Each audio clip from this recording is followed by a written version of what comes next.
26-27चा तिकडे बघ गाडी सिंहस्थ कुंभमेळा या ठिकाणी 26-27चा होतोय ऑगस्ट ते सप्टेंबर 27ला। आणि खरं म्हणजे आता देखील प्रयागराजला कुंभमेळा सुरू आहे आणि दर 12 वर्षांनी या ठिकाणी नाशिक आणि त्र्यंबकमध्ये हा सिंहस्थ कुंभमेळा होतो आणि याच्यामध्ये कोट्यावधी भाविक या कुंभमेळ्याचा या ठिकाणी हजेरी लावत असतात, दर्शन घेत असतात आणि गोदावरीमध्ये स्नान करत असतात। त्यामुळे त्याची एक व्यवस्थित तयारी, त्याचं नियोजन यासाठी मुख्यमंत्र्यांच्या अध्यक्षतेखाली आज एक बैठक या ठिकाणी आयोजित केली होती। यामध्ये सगळ्यात महत्त्वाचं म्हणजे अपघातमुक्त या ठिकाणी हा सिंहस्थ झाला पाहिजे आणि त्याचबरोबर त्याचं योग्य नियोजन असलं पाहिजे, त्यामध्ये स्वच्छता असली पाहिजे, वाहतूक असली पाहिजे आणि एकंदरीत सगळ्याच बाबी ज्या आहेत येणाऱ्या भाविकांना कुठल्याही प्रकारची गैरसोय होऊ नये म्हणून पाण्याची व्यवस्था, स्वच्छता, अंघोळीची व्यवस्था, त्या ठिकाणी आरोग्य व्यवस्था, त्या ठिकाणी QR कोड बेस्ड स्वच्छता मॉनिटरिंगची व्यवस्था, हे सगळं जे आहे याच्यामध्ये आलं पाहिजे। आणि यामध्ये जे नमामि गंगा तिकडं आता जी आपलं कुंभ प्रयागला होतोय तिथे देखील काय काय योजना केलेल्या आहेत या आपली टीम देखील त्या ठिकाणी जाऊन पाहिल आणि त्या ठिकाणचं कोट्यावधी लोक त्या ठिकाणी येत आहेत आणि आपल्याकडे पण काही दिवस जे 5-6 दिवस जे महत्त्वाचे आहेत अंघोळीचे, त्यामध्ये मोठ्या प्रमाणावर गेल्या वर्षी 2-2.5 कोटी होते, यावर्षी 4 ते 5 कोटी लोक येऊ शकतात आणि म्हणून या प्रयागराजला जो कुंभ झाला होतोय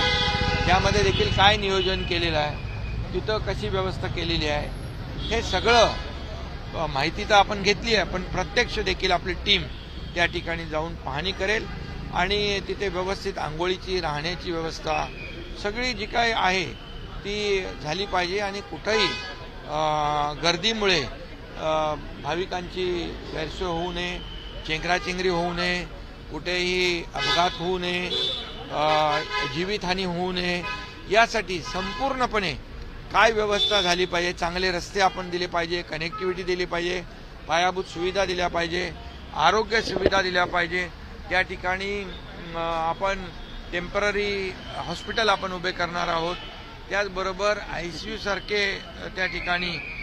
व्यवस्था करणार आणि पाण्याचं जे प्रदूषण आहे STP त्या ठिकाणी जे पाणी गोदावरीमध्ये जातं त्या ठिकाणी STP ची व्यवस्था झाली पाहिजे,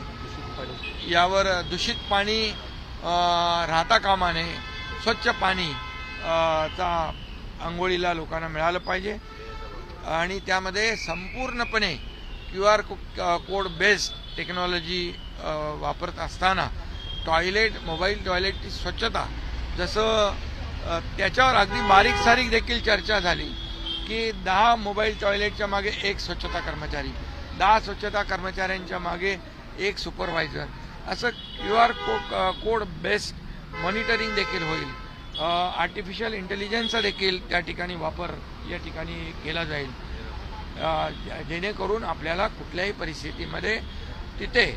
जाणाऱ्या येणाऱ्या भाविकाला गैरसोय होणार नाही। त्याचबरोबर एखाद्या भाविकाला तिकडे वैद्यकीय उपचाराची आवश्यकता असेल तर तिथे वैद्यकीय उपचार आहेतच, परंतु एखाद्याला एअर ॲम्ब्युलन्सने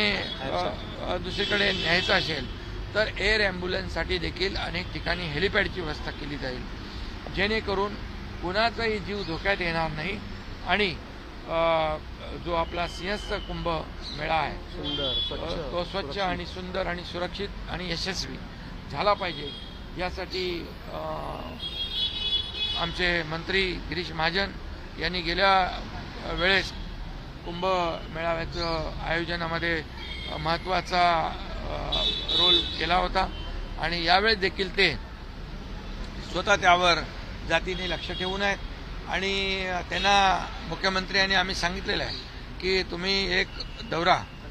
प्रयागराजचा पण करा. आपली सगळी जी टीम आहे, हे नियोजनामधली टीम आहे, ती घेऊन, कारण तिथे तर ऑलरेडी आता काम सुरू आहे. त्यामुळे अगदी स्वच्छतेपासून, पिण्याच्या पाण्यापासून, आंघोळीपासून, वैद्यकीय सेवापासून, अगदी टेंटपर्यंत सगळे जे काय अतिशय चांगल्या चांगल्या सुविधा ज्या आहेत, अतिशय उत्तम सुविधा ज्या आहेत, आरोग्याच्या दृष्टीने लोकांना मिळाल्या पाहिजेत, यावर पूर्णपणे अतिशय सविस्तर चर्चा झाली. आणि त्या दृष्टीने प्रशासनाला तिथे सूचना दिलेल्या आहेत. त्या ठिकाणी रस्त्याची कनेक्टिव्हिटी देखील चांगली असली पाहिजे. आणि म्हणून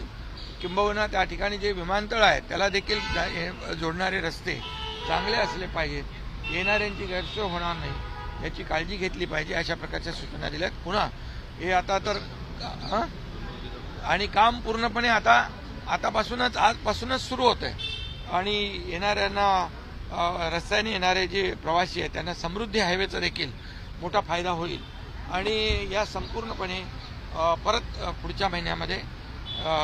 याच दिवशी एक 15 तारखेला बैठक होईल आणि या पूर्णपणे होणारा सिंहस्थ कुंभमेळ्याचा यशस्वी आयोजन करण्यासाठी नियोजनामध्ये कुठेही कसर राहणार नाही, कुठेही त्रुटी राहणार नाही याची काळजी सरकार घेणार आहे. प्रश्न विचारले जात आहेत, गृहमंत्री म्हणून फडणवीसांवर आरोप केले जात आहेत, काय कशा प्रकारे? यामध्ये झालेली घटना अतिशय दुर्दैवी आहे आणि दुर्भाग्यपूर्ण आहे. अशा प्रकारचे कलावंतांवर हल्ले होणं हे अतिशय चुकीचं आहे. परंतु त्या ठिकाणी ज्याने